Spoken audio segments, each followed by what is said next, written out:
What's going on, YouTube? What's poppin'? So today, my Nitrous Charger, aka the party boat, is getting some love.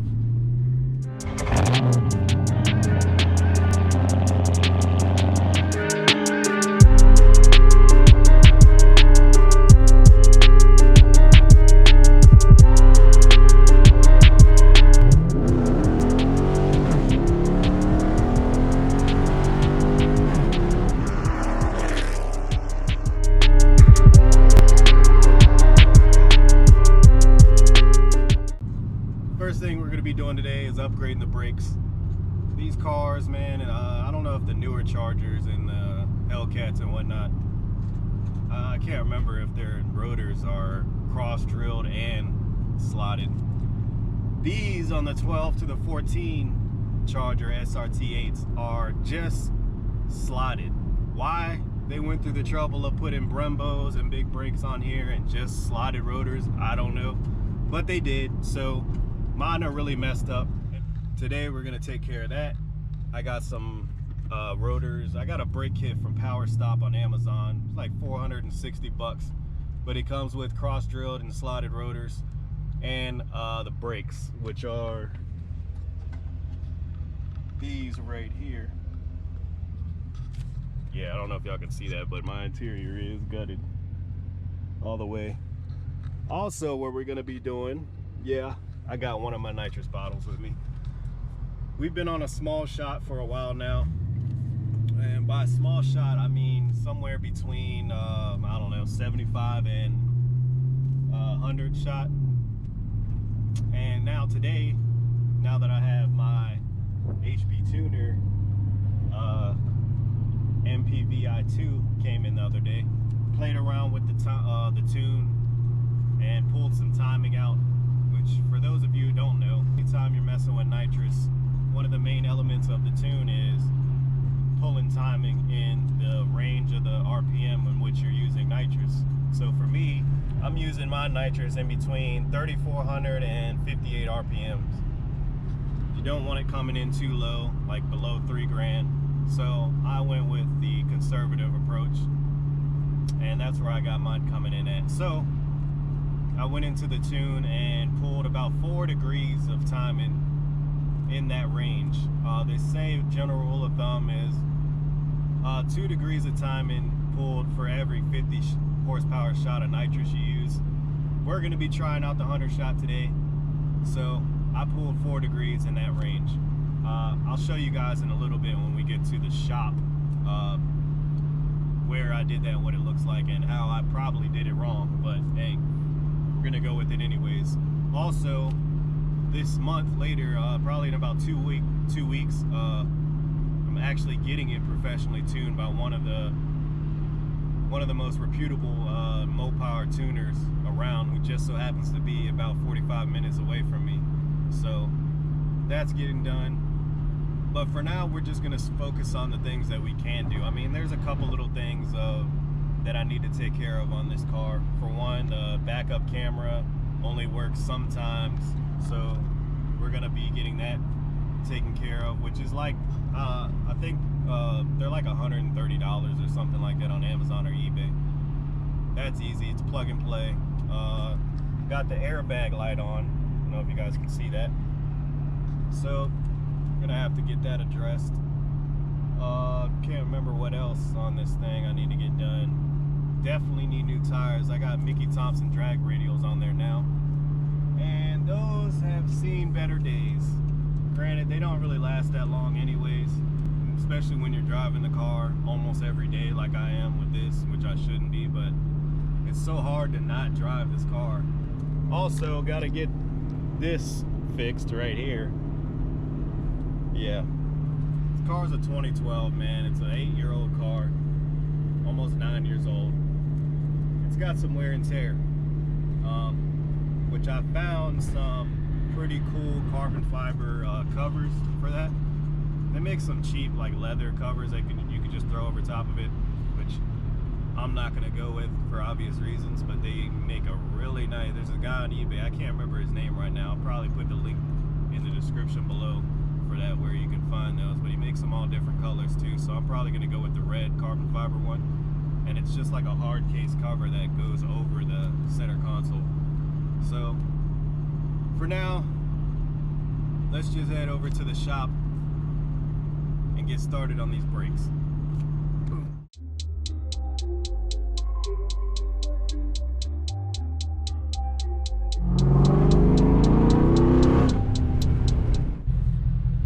Got a car broke down up in front of me or something, I don't know, but man, I've always liked those cars.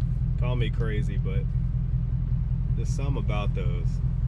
That was when American cars were in their little NASCAR phase, making every car look like a NASCAR with body kits and whatnot. The Cavalier, the Lumina, whatnot. But man, I've always liked those.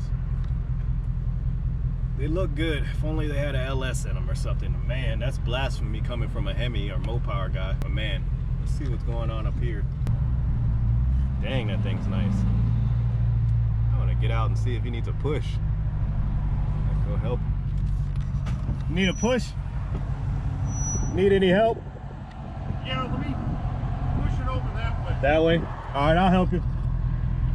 Let me go park over there and I'll come help you, man. All right.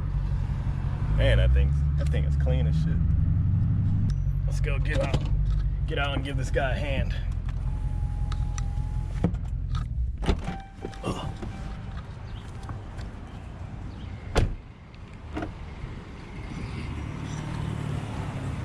Oh man, he already started pushing it.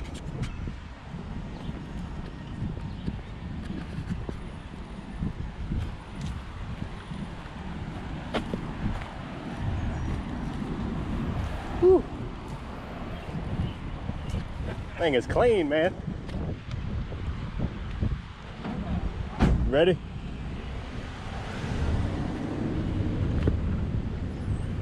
Try to pop the clutch. Oh, it tried.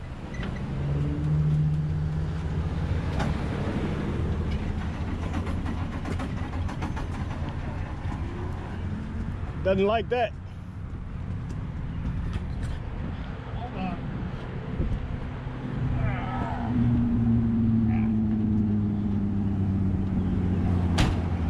What, did it shut off? Yeah. Dang. Damn, whose car is this? Oh shit, that me. All right, we're gonna run over to my shop, like I said, grab some tools for this man, see if we can help him out. Well, here we are at my shop. Woo! Oh, that was sounding so good. God. Dang. See how many spiders or creepy crawlers are in here. Oop. Where's all my electrical parts? Man, I got stuff all over the place in here. That's one, but it's not a good one. That one has a broken tip on it because I used it to pry something, which is always a good idea. Just have that darn thing. Let somebody use it. I think. Who did I let use it? I use up all my damn battery on something else. Might be in the car actually. Whew, look at that. Look at that bad bitch. Whew. Yeah, I think it's in here. I had it in here anyways. Don't mind those.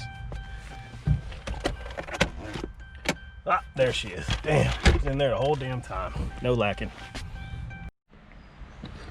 Well, guys, getting it towed, that old 48 Ford pickup truck. So really isn't much else we could do for him. I checked with the voltmeter, the multimeter. He was getting power to the battery and his, I guess, the coil, I don't know.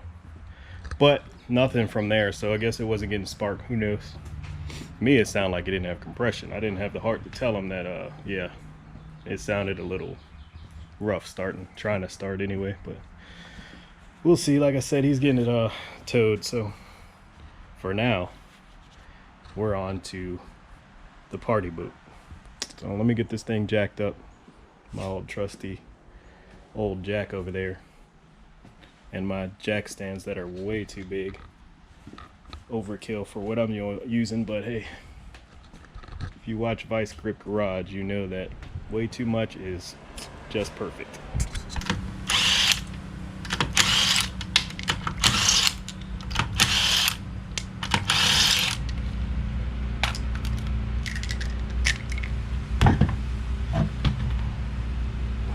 Look at these. Yeah, these have seen better days. Some launches right there. But they still got traction though, so yeah, we're gonna wear these things out until they're slicks, because these things are $800 a pair. So here's what we're working with. Like I said before, these are only slotted, they're not cross drilled. Why? I don't know. You know, Dodge figured, I guess it was better than nothing, but I'm hoping that I got all the right tools for this. First, we're gonna get the brake pads out though, which is these two pins right here. You got a pin right here, which goes through, and then a pin down there. And those just pop out on the sides. So let's get that done. I don't have a nail punch, so I'm gonna do the right thing and use a old screwdriver that I never use. It has a little pointy tip on it. I don't know if you guys can see that. I'm going to try to do this without damaging my caliper.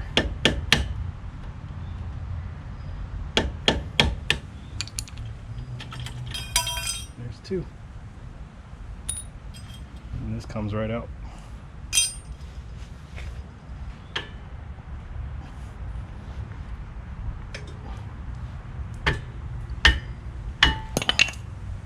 Oh, just shot right out of there. Oh, these are actually still kind of good. Still got still not even hitting the wear indicator. Well, I'm kind of stupid because these bolts actually hold the caliper together. The ones that take them off are these big ones right here. So there's only two of them. We're gonna take those off instead. Hey man, you make mistakes, you mess up, you do it again. It's all part of the game. And hopefully you don't break shit along the way. Or at least break something that you can't afford to fix. So, I'm gonna snug these down and just pretend like it never happened. Sorry about how close the camera is and the angle if it's messed up. I'm trying to keep the GoPro in the shade. It's not really that hot today, but it's hot enough to where you don't want to just be sitting out in the sun, you or the camera.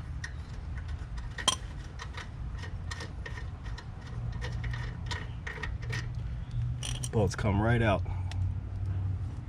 No issues. Well, let's hope. Oh, this bottom one is going to be a real pain in the butt. I'm going to have to use a wrench for that one.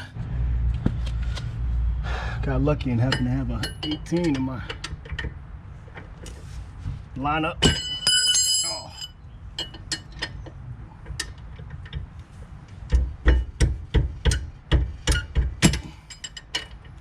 Come on.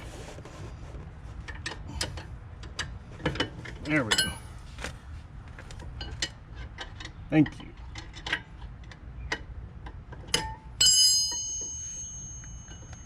Ready to come off already.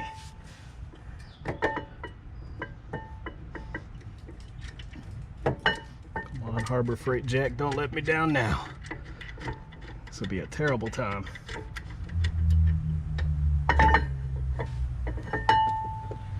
And she's off. Good old 4-piston caliper. Stay. So I was sitting here trying to figure out how I'm going to get this rotor off now that I got the caliper off and out the way. And You're not gonna believe it, but it's that simple. Oh, there's the parking brake. What I should probably do is adjust the parking brake and whatnot, but we don't ever use that. So I guess we can do a little comparison on the old versus the new hardware. So this is the power stop kit, like I said, I got off of Amazon for $461.77. Oh, it's labeled too. Actually come labeled.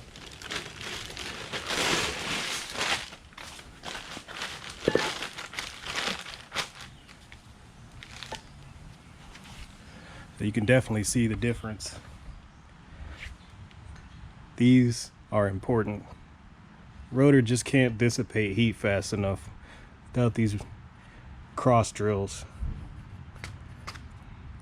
Those are absolutely mandatory if you plan on doing any hard or high speed braking.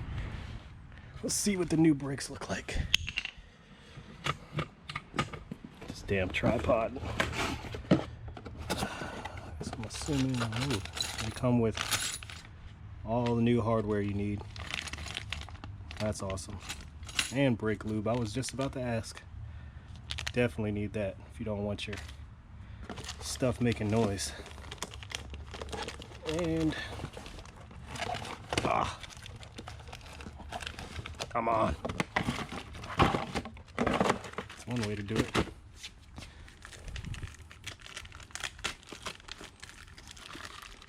Do this with one hand. Get one of these out of there.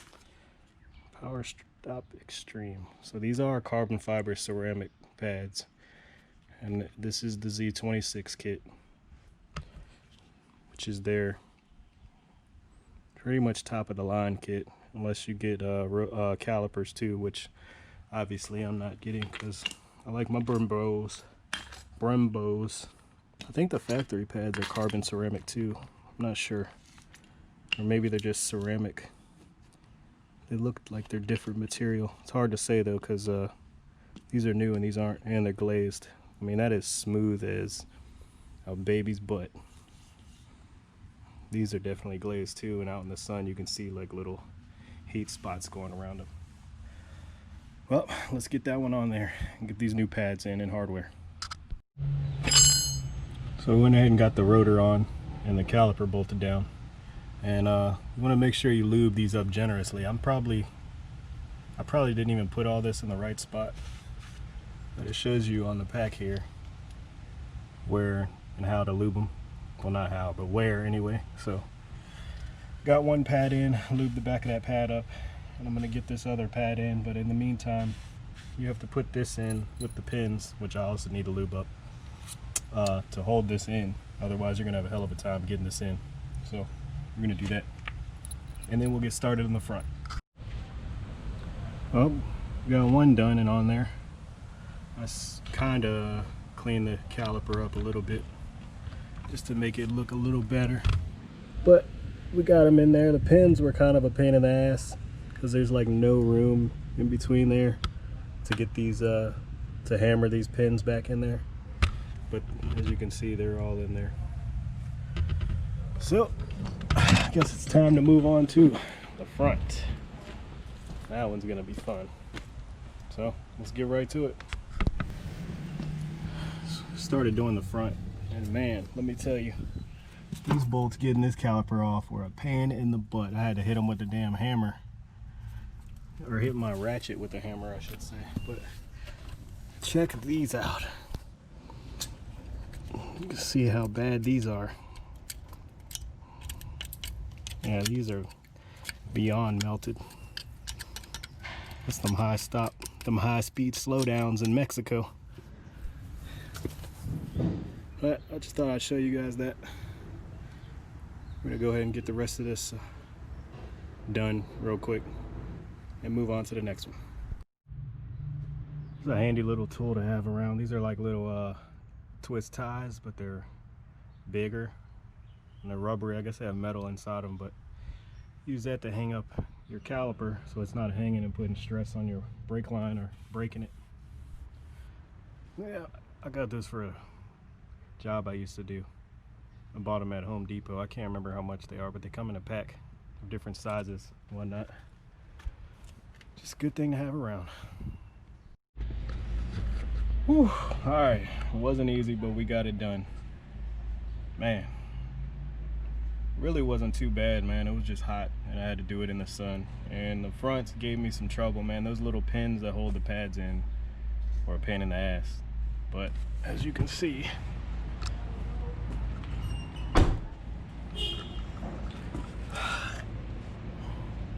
got them on there.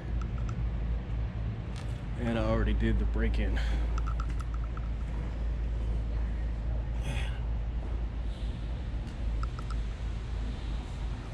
They look way better. Also, let's see here.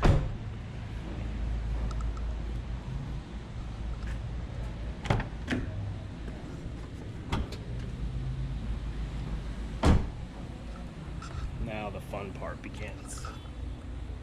Got the bottle in there. Let's see what we got for pressure. A little under 900.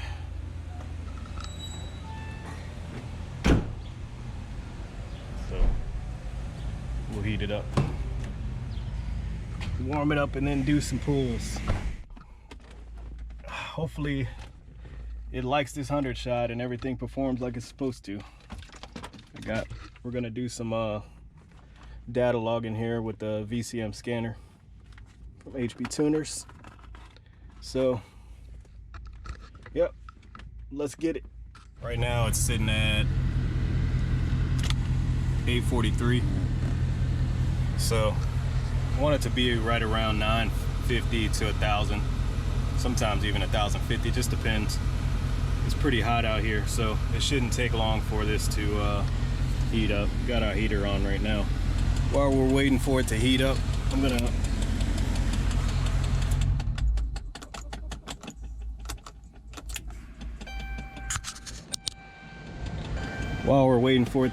go ahead and recalibrate my settings just to make sure, because earlier I did throttle relearn on the VCM editor or scanner app. So we're gonna make sure that this is at the settings that I want it. I don't know if you guys can see that or not. Okay, so yeah, I do want it coming on at 34, off at 58, set wide open throttle, set idle. All right, 99, yeah, that'll work. Normally open, 1 cylinder, coil unplug. All right, we're good.